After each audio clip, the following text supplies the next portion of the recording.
నమస్తే అండి. నమస్తే అండి. సార్ మీ పేరు? నా పేరు వన్నెంరెడ్డి సుబ్రహ్మణ్యం, తోకలపూడి వీరవసరం మండలం. మీరు ఏం చేస్తుంటారు సార్? మేము ఆక్వా చెరువులు ప్లస్ సీడ్ బిజినెస్ చేస్తాం. ఓకే. మీరు వైఎస్ఆర్సీపీకి నేను తోకలపూడిలో వైఎస్ఆర్ పార్టీ ప్రెసిడెంట్గా గంసీల్ గారు వెంటే ఉన్నానండి. ఎమ్మెల్యే గారుతో పాటు ఆయనతో పాటు ట్రావెల్ చేస్తూ ఉన్నాను. సార్ మీరు మీ పొలిటికల్ ఎంట్రీ గురించి చెప్పండి సార్. 2009 నుంచి కూడా మన ఎమ్మెల్యే గంజి శ్రీనివాస్ గారు వెంటే ఉన్నామండి సార్. ఇప్పటికీ కూడా ఉంటానే ఉంటాం. మేము లైఫ్ లాంగ్ ఆయన వెంటే ఉంటాం గ్యారెంటీగా.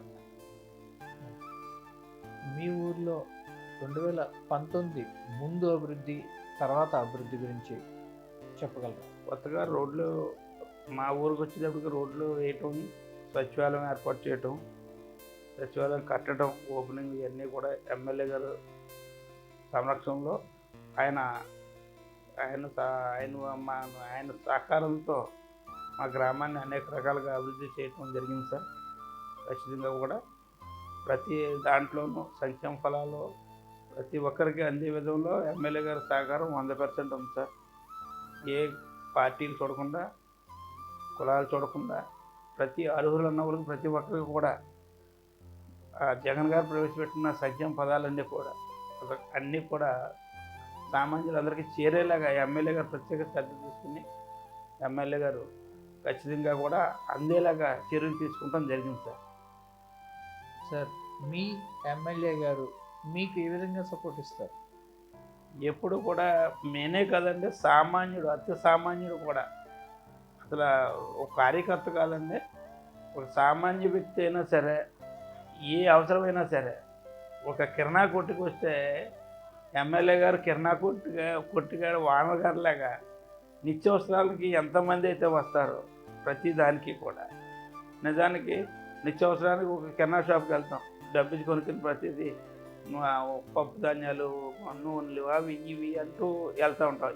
ఇదే మన ఎమ్మెల్యే గారి దగ్గరికి, సార్ నాకు ఆ పథకం రాలేదు సార్, నాకు ఇది నాకు రాలేదు, మాకు ఈ రోడ్లు కావాలి, లేకపోతే మాకు ఇల్లు లేదు సార్, లేకపోతే మాకు స్థలం లేదు సార్, మాకు స్థలం ఇప్పించడని ప్రతి ఒక్కరూ కూడా సామాన్యుడు కూడా ఎమ్మెల్యే గారి దగ్గరికి కిరాణా కొట్టు మాదిరిగా వస్తూ ఉంటారు.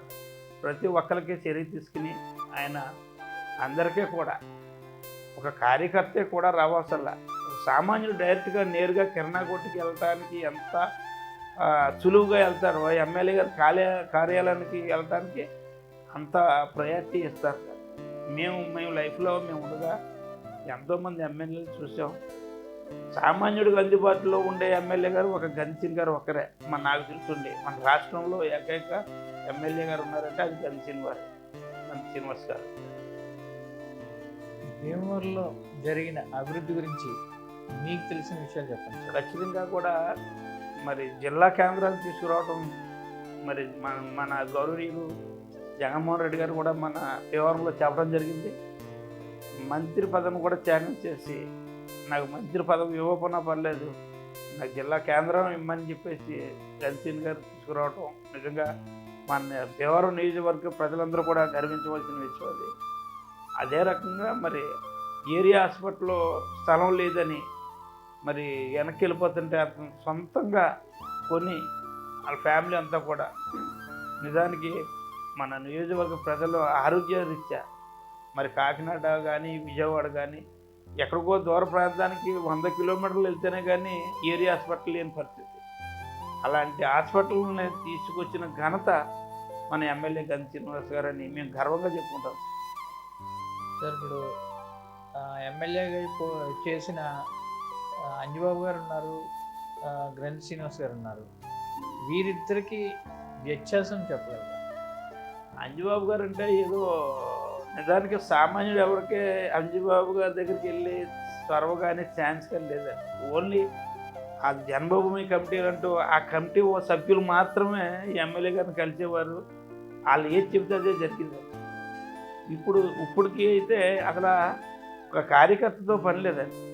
మరి జగన్మోహన్ రెడ్డి గారు ప్రవేశపెట్టిన వాలంటరీ వ్యవస్థ ద్వారా ఎవరైతే అర్హులు ఉన్నారో ప్రతి ఒక్కరికి కూడా అర్హులందరికీ ఆ పార్టీ లేదు ఈ పార్టీ లేదు, ఏ పార్టీ అయినా సరే అర్హుడైతే చాలు ఆ సంక్షేమ పథకాన్ని అందేలాగా మరి నేరుగా దళారీ వ్యవస్థ లేకుండా ఆ లబ్ధిదారు అకౌంట్లోనే డైరెక్ట్గా పడేలాగ వాళ్ళ అకౌంట్లోనే పడటం మరి నిజంగా అప్పుడు ప్రభుత్వానికి ఇప్పుడు ఉన్న ప్రభుత్వానికి వ్యత్యాసం చాలా చాలా చాలా ఉంది. నిజానికి మరి మహాత్మా గాంధీ గారు గ్రామ స్వరాజ్యం కావాలని కళ్ళకంటే మరి మన ప్రియతమ ముఖ్యమంత్రి వర్యులు దాన్ని వాళ్ళ కళని నిజం చేయటమే కాకుండా ఆయన ఇంకా 2 అడుగులు ముందుకేసి వాలంటరీ వ్యవస్థను ఏర్పాటు చేయడం వల్ల సామాన్యుని ఇంటి ముందుకే పరిపాలన వ్యవస్థను తీసుకెళ్ళిన ఘనత మన మన దేశంలోనే ఏకైక ముఖ్యమంత్రి వైఎస్ జగన్మోహన్ రెడ్డి గారని చెప్పడానికి మేము గర్వపడతాం. సార్ ఇప్పుడు 2024 వస్తుంది, ఎన్నికల్లో అంజిబాబు గారు నిలబడుతున్నారు, కిరణ్ శ్రీనివాస్ గారు నిలబడుతున్నారు. వీళ్ళిద్దరిలో మీరు కానీ మీ గ్రామంలో ఉన్న వాళ్ళు కానీ ఎవరికి సపోర్ట్ చేస్తారన్నారు? 100% రంజన్ గారికి సపోర్ట్ చేస్తారు సార్. ఎందుకంటే ప్రతి లబ్ధిదారు ప్రతి మహిళ కూడా ఈ ప్రభుత్వం వచ్చిన తర్వాత మరి మన గంజి శ్రీనివాస్ గారు ఆశీర్వాదంతో ప్రతి ఒక్కరూ లబ్ధి పొందారు. ప్రతి మహిళ కూడా గర్వంగా ఇవాళ జగన్ గారు వెంటే ఉన్నాను, గంజన్ గారు వెంటే అని చెప్పడానికి ఏ విధంగా సందేహం లేదు సార్. సార్ ఇప్పుడు మీ ఊళ్ళో ఓట్లు ఎన్ని ఉన్నాయి సార్? 1500 ఓట్లు ఉన్నాయి. 1500. ఓకే. గ్రంథి శ్రీనివాస్ గారికి ఈ 2024లో మీరు ఎంత మెజారిటీ ఇస్తున్నారు? గ్యారంటీగా గతంలో ఉండగానే మెజారిటీ ఇచ్చాం సార్. మా ఊరు గత లాస్ట్ ఇయర్ 2019లో కూడా మా ఊరు గంజన్ గారికే మెజారిటీ వచ్చింది. ఇప్పుడు ఈ సంక్షేమ ఫలాలు ప్రతి ఒక్కరికి అందడం వల్ల 90% గ్యారంటీగా గంజన్ గారికే మా ఊరంతా ఉన్నాం సార్ ఖచ్చితంగా కూడా.